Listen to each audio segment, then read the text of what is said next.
Every morning in the Miller household began with something wrong. Not bloody, not violent, just wrong.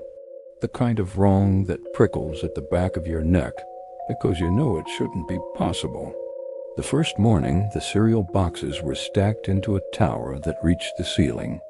The second, every picture frame in the house had been turned backward against the wall.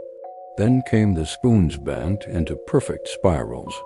And later, long muddy streaks on the hallway walls, finger-thin, stretching from the children's bedrooms to the front door. At first, the family laughed. They blamed sleepwalking or some prank the kids were pulling. But the laughter didn't last.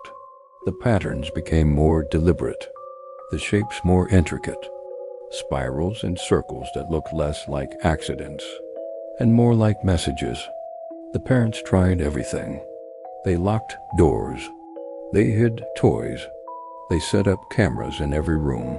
But every morning, the same thing, static filling the footage between 2:07 and 2:12 5 minutes missing. And when the picture returned, the work was already done. No figures, no movement, just silence and impossible arrangements left behind. The mother finally suggested a psychologist. Maybe the kids were doing it in their sleep. Maybe they were acting out something they couldn't explain. The father agreed. At least that would make sense. So they went. The kids were sat down, crayons pushed across the desk, and the doctor leaned forward, his voice calm. "Why don't you draw me what you've been seeing at night?" And without hesitation, both children began sketching. They drew tall figures, thin too thin, skin like parchment, sickly, their arms long, fingers bending wrong, faces hollow, except for the eyes, huge, black, reflective eyes, watching, always watching.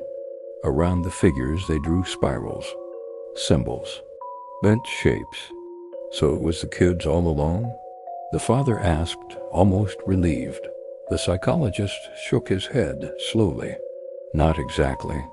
Children sometimes act out in strange ways. But these drawings, he tapped the paper with one finger. They're too consistent, too precise. They're not inventing. He paused. His voice dropped. They're remembering. And both children, smiling faintly, now looked up from their drawings. Their voices came together, soft and eerie